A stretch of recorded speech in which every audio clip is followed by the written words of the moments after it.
Ang dami na po namin na experience na nailipat na po sa ibang lugar. Sa Cavite, sa Rizal, sa Bulacan. Pero bumabalik at bumabalik po sila dito dahil wala po silang ikakabuhay. Dahil dito po sa Maynila, nandito yung access ng lahat. Sa gitna ng aming inspeksyon sa mga gusali, naghatag ng hinaing ang kumakatawan sa mga residenteng tutol sa napipintong demolisyon ng Vitas Temporary Housing. Ililipat nyo pa kami sa malayo. Yung sasahurin po ng mga asawa namin o yung pagtatrabahuan namin, may mga anak po kami nag-aaral, ma'am. Pupunta na naman po kami dito sa Maynila, magpa-boarding house kami ng mga anak namin. Gaano ba karami ng pera namin? May pera po ba kami para... Paano po yung pag-aaral ng mga anak namin? Ilalayo nyo kami sa malayong lugar. Instead na may pag-asa po dito, meron kaming libreng eskwelahan. Iginiit ng kanilang samahan sa NHA na mayroong umiiral na batas. Ang RA 7279 na nagbibigay ng garansya sa mga gaya nilang mga residente ng Aroma, Helping Hands at Happy Land. Mga pangalan ng complex sa loob ng Vitas. Sa isang disente, mura, kompleto sa basic services at malapit sa kabuhayan o trabaho. Since pag-aari naman po ng gobyerno pa itong lugar, meron naman po na nag-e-exist na batas, yung Republic Act 7279, na ayon naman dun kung sakali po na idudulog namin kay Presidente na hindi po kami pagbibigyan o malay mo pagbibigyan kami. Tama, mayroon naman RA 7279.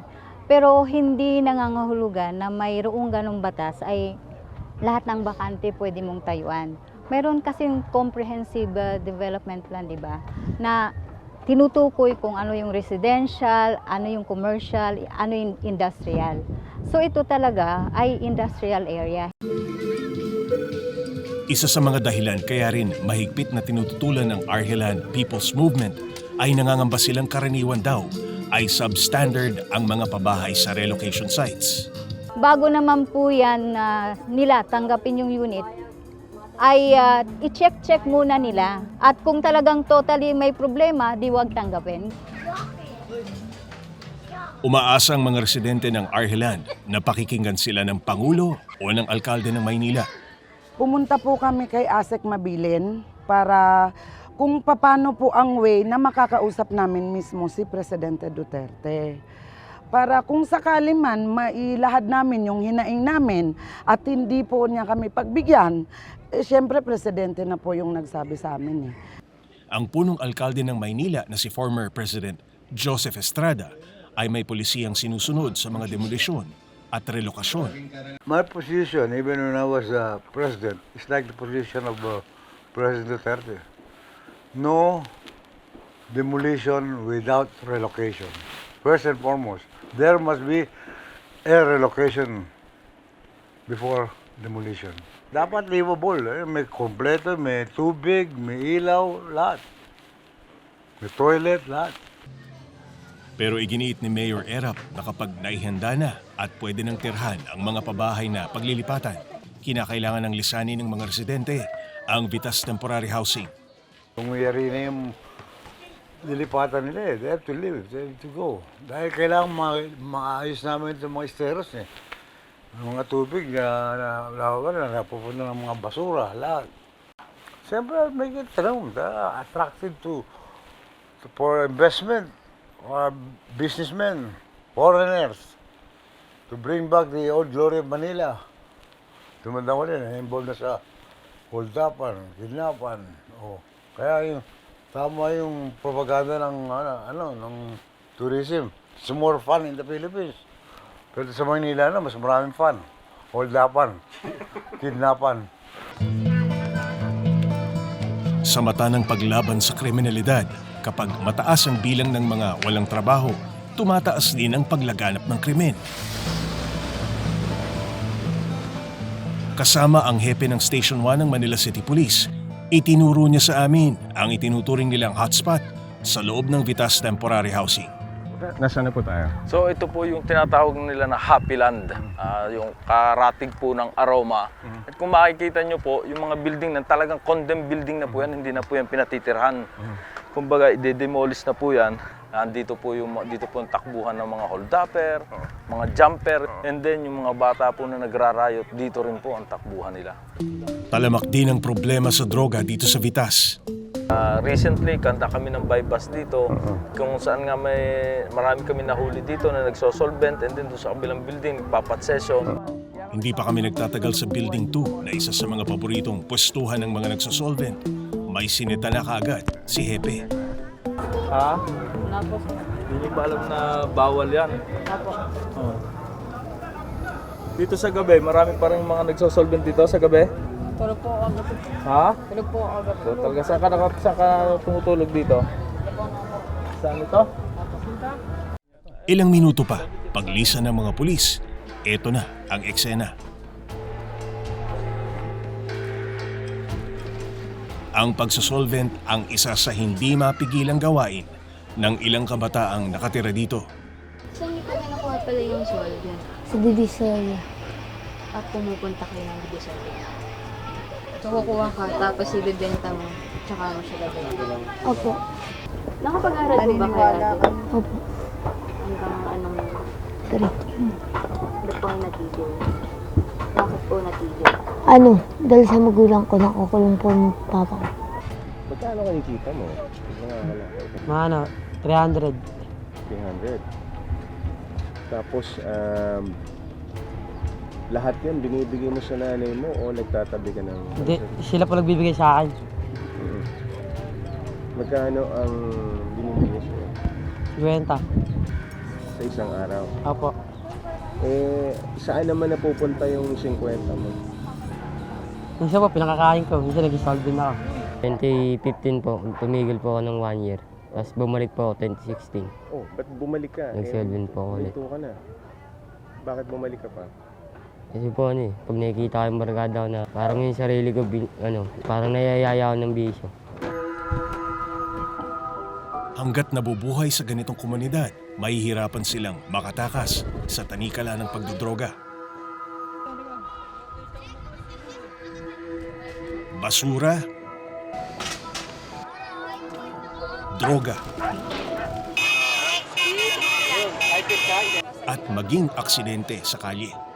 Kaakibat ng pamumuhay sa Vitas.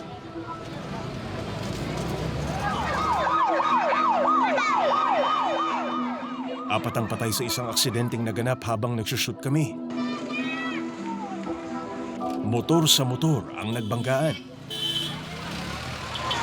Dahil daanan ito ng mga truck, hindi raw maiwasan ang ganitong aksidente. Pero masalimuot man ang buhay dito, hindi iiwan ng mga residente ang Vitas. Lalaban daw sila hanggang kamatayan. Sa relocation site na ito na may lawak na 20 hektarya sa Naik, Cavite, ililipat ang mga residente ng Vitas. May 40 square meters ang sukat ng bawat lupa at 22 square meters naman ang mismong floor area ng bawat unit. Isa sa mga dahilan kung bakit laging malayo ang relocation site ay para magaan para sa bawat pamilya ang halaga ng kanilang huhulugan. Sa halaga pong 260,000, kahit kung saan kayo pumunta, wala kayong makikita bahay na 260,000 ang halaga at huhulugan ng 200 sa loob ng isang buwan, sa loob ng 4 na taon. Dito po sa atin naman, wala nang libre talaga. Kasi po pag nilibre nyo, ganun karami ang ISF dito sa atin, miski sa Metro Manila na lang. Informal settler families po. Yun po ang bagong tawag ngayon sa squatter. Napakarami po niyan. Kung yan ay ililibre, baka po hindi masustinahan ng ating gobyerno ang pamimigay ng libre sa dami. Meron po tayong lababo. Ayon pa sa NHA, kahit mura, hindi substandard ang mga materyales na ginamit sa kanilang housing units. Sa amin pong standard po ito kasi sinunod namin yung plano namin at saka yung specification. Pero gaano man kaayos ang housing unit sa Naik, Cavite, hindi raw lilipat dito ang karamihan sa mga residente ng Vitas.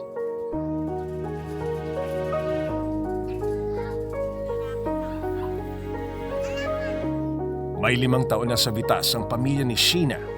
May isang anak at asawa. Kung si Sheena lang daw ang tatanungin, handang-handa na raw siyang lisanin ang Vitas sa isang kondisyon. Kung lahat ng pamilya rito ay lilipat sa relocation site at walang maiiwan.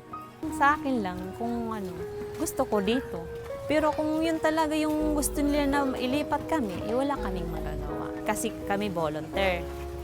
Kung mauna kami, gusto ko na lahat to dito ilipat na lang.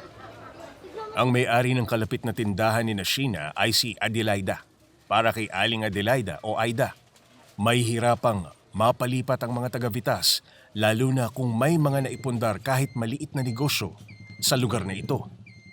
Yung iba naman kasi ayaw nila doon kasi andito po yung hanap buhay namin. Kagaya ko, andito po yung paghahanap buhay namin mag-asawa. Wala naman trabaho yung mister ko. Kaya gusto lang po namin dito. Ang iniisip niya ngayon, kung pipilitin silang umalis sa Vitas, saan nahihingi ng tulong ang mga taong nabubuhay lamang sa pamamasura. Lalo na ganyan, namamasura lang po. Ang asawa niya, naghahakot lang. Asawa niya, tingnan niyo po. Maraming anak, 7. Ilan po nag-aaral. Kung sanaay po sila. Ano po sila ng mga tumutulong ng mga tao doon. Paano tutulungan ng mga gobyerno? Ay, ang ganda na ng bahay nila. Ang tinutukoy na pamilya ni Aling Adelaida ay ang pamilya Castillo na nasa harapan lamang ng kanyang tindahan. 16 anyos pa lamang si Michelle nang mabuntis at makapag-asawa. Dahil hindi nakatapos sa pag-aaral, sa pangangalakal niya binubuhay ang 9 na anak. 9 na anak mo, paano nyo pinapalaki? Dito lang po sa hakot ng 168. Opo. Wala na po. Wala na.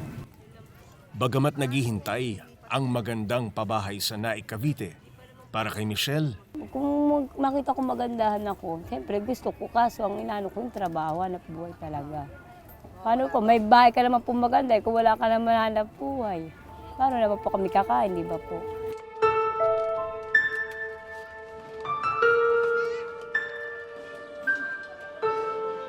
Hanggat maaari, paglaban po, itong lugar na to, na huwag kaming paalisin.